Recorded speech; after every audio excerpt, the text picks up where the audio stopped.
Olá a todos, sejam bem-vindos a mais um vídeo no meu canal, onde eu tagarelo sobre cinema e psicologia. Eu sou Puli de Cereja e o vídeo de hoje é sobre Um Sonho de Liberdade, de filme de 1994, dirigido por Frank Darabont, além de também ser roteirizado por ele e baseado no livro do Stephen King. Inclusive, essa foi uma informação que eu descobri quando eu estava fazendo o roteiro para esse vídeo. E aí eu fiquei interessada em ler esse romance do Stephen King, principalmente porque eu tô lendo It a Coisa recentemente. E eu descobri que eu gosto bastante da escrita do Stephen King, embora eu acho que ele é muito detalhista nas narrações dele. Tinha necessidade de fazer It ter 1000 páginas? Não tinha. Aí tem um monte de cena lá que é meio inútil, tá? E aí eu tô super brava com isso, porque assim, eu sou escritora, então eu tenho alguma noção do mercado editorial aqui no meu país. E aqui no Brasil o papel tá caro. Então nós meros mortais escritores, a gente tem que se matar para conseguir publicar um livro de 140 páginas. E aí a gente tem que sair cortando palavra que nem louco para conseguir alguma oportunidade.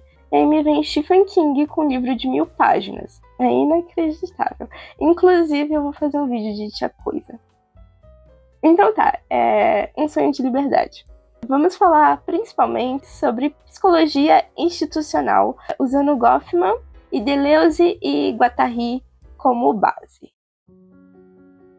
Para resumir, Um Sonho de Liberdade, temos a história do Andy, que foi acusado de matar a esposa, e aí o filme conta basicamente toda a trajetória dele na cadeia e da amizade que ele fez com Alice Boyd, que é chamado de Red, e é atuado pelo gostoso do Morgan Freeman. E aí a gente vê como o Andy entra como uma pessoa e acaba tomando uma série de atitudes e aderindo a uma série de comportamentos que ele não tinha fora da cadeia. E todo o pensamento da psicologia institucional é justamente sobre como há essa destituição do eu quando você está numa instituição total. Instituição total é aquela onde o indivíduo estaria o tempo todo, 24 horas por dia, sem oportunidade de sair. Então, manicômios, hospitais, em alguns casos, e as prisões, obviamente. E aí, durante o filme, a gente acaba vendo como o Andy precisa ceder a certas coisas que ele é contra, ele acaba se unindo ao sistema para conseguir ter uma vida mais fácil ali dentro. Tudo isso enquanto ele interage com os presos que estão ali naquele ambiente, aprofunda a amizade dele com o Red e lida com o fato de que ele está preso por um crime que ele diz que não cometeu. Então, o pensamento de Goffman se relaciona bastante com o filme, já que boa parte da história se passa dentro de um presídio, que é o mesmo tipo de instituição total que ele estudou. Então, o personagem do Andy passa por uma mortificação do eu ao entrar na prisão, onde ele perde sua estrutura anterior, a sua rede de apoio e a sua identidade, essa que ele tinha no mundo exterior. Dentro dos muros, o Andy precisa se adaptar a uma nova rotina, hierarquias e formas de convivência, inserindo-se em uma cultura própria que existe ali dentro, com vocabulários e regras internas. Apesar disso, Andy se diferencia ao não se deixar institucionalizar completamente. Enquanto muitos presos se tornam parte da lógica da prisão, eles se tornam institucionalizados, como eles próprios dizem no filme. O Andy preserva o tempo todo a sua esperança, o seu trabalho e até os seus antigos hobbies, como o de talhar pedras. Essa resistência o mantém ligado à sua identidade anterior, permitindo que ele continue sendo o Andy, mesmo dentro do sistema. Indo completamente na contramão do Andy, a gente tem o caso do Brooks, que é um senhorzinho que está lá há muito tempo, e ele ilustra perfeitamente o que o Goffman chama de institucionalização, que é quando o sujeito passa tanto tempo dentro de uma instituição total que ele perde a capacidade de viver fora dela. O Brooks se torna totalmente dependente da rotina e das regras da prisão. Aquele ambiente fechado se torna o único mundo que ele conhece, pois é onde ele passou 50 anos da sua vida. Ao ser libertado, ele enfrenta um vazio existencial, porque ele já não possui uma identidade fora daqueles muros. Segundo Goffman, isso ocorre porque a despersonalização do eu dentro da instituição apaga a individualidade anterior, tornando muito difícil reconstruí-la depois, ainda mais porque o Brooks já era um senhorzinho. E aí ele foi jogado para fora da prisão, sem uma grade de apoio, e ele já não tinha mais saúde física para estar conseguindo fazer aquele trabalho. Sem contar que tiraram o trabalho dele, que ele tinha dentro da prisão, os amigos dele, aquela rotina. Então ele perdeu tudo. Além disso, do fato da idosidade, a falta de apoio e acompanhamento psicológico agravaram ainda mais o caso dele, o que o levou ao suicídio. Sua história evidencia a necessidade de um olhar humanizado para o processo de reintegração social de ex-detentos e a importância da presença do psicólogo para acompanhar esses casos, pois mesmo tendo um emprego e um lugar para morar, o que teoricamente lhe daria alguma estrutura e formas de sobreviver, não é o suficiente para uma existência digna e com qualidade de vida.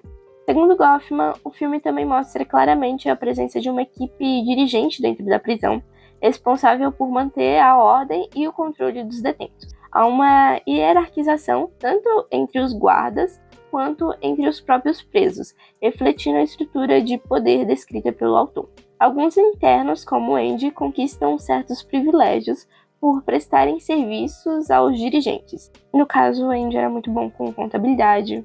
Ele conseguia ajudar os guardas da prisão com coisas como imposto de renda, lavagem de dinheiro. Ele acabava ganhando certos privilégios. Enquanto isso, outros presos, sem utilidade aparente para o sistema, isso é, para os guardas, sofrem agressões e punições constantes e em maior escala. Mesmo aqueles que ocupam posições mais favoráveis, como o Andy, ainda permanecem sob risco de repressão em casos de desobediência, como quando o Andy foi para a solitária por 2 meses por chamar o diretor de obtuso. Essa dinâmica reforça a desumanização dos presos e a objetificação do sujeito, porque Deus me livre eles serem vistos como seres humanos. Os dirigentes podem começar a ter pena deles. Falando do Deleuze e do Guattari, eles escreveram bastante sobre o sujeito e a loucura, o que também dialoga com o filme, especialmente na trajetória do Andy. Para os autores, o foco não deve estar na cura, mas na transformação do sujeito. O foco não está no que a pessoa deve mudar, mas sim no que ela pode se tornar. O Andy não tenta apagar quem ele era fora da prisão, mas ele usa sua experiência e criatividade para transformar o espaço e as pessoas ao redor, como ao criar a biblioteca, ajudar os colegas a se formarem, tocar música clássica pelos alto-falantes e manter viva a esperança. O Andy ajuda os outros presos a também se reinventarem dentro daquele ambiente que deveria apenas corrigi-los, o que é uma forma de resistência incrível, né? A fala do Morgan Freeman: passei 40 anos pedindo permissão para ir ao banheiro, e agora não sei mais como não fazer isso, exemplifica a docilização dos corpos proposta por Foucault, onde a vigilância, o controle e a punição constante fazem com que os presos internalizem as normas e a disciplina da instituição, mesmo após deixarem o espaço físico da prisão. O corpo e o comportamento tornam-se moldados pelo poder, produzindo sujeitos obedientes e que se vigiam sozinhos. Você não precisa fazer nada. Então é isso, pessoal. Esse é um vídeo. Se vocês pararem para pensar, é só um amontoado de assimilações que eu fiz com certos autores que eu vi esse semestre, mas não deixa de ter algum potencial aqui, né? Então, compartilhem comigo seus pensamentos. Particularmente, esse foi um filme bem emocionante de ver. Também me lembrou bastante de Estômago, onde a gente vê esse processo, né, de institucionalização também. A gente vê como ali naquela prisão para onde o Anakin vai tem suas próprias regras, sua própria cultura, seu vocabulário. E esse é um processo de uma instituição total, né? Você tem um ecossistema surgindo ali dentro, porque as pessoas estão trancadas, elas perdem contato com o mundo exterior. E se perdem no processo, muitas vezes. E é por isso que é importante a gente falar desse processo de ressocialização, de reintegração do detento quando ele sai. Deixando de lado qualquer questão ideológica que possa haver aqui, estamos falando de seres humanos. que merecem serem tratados como tal. Então é isso, pessoal. Obrigada a quem viu até aqui. Deixe seu like, um comentário, se inscreva e todas essas coisas. Muito obrigada e até o próximo vídeo.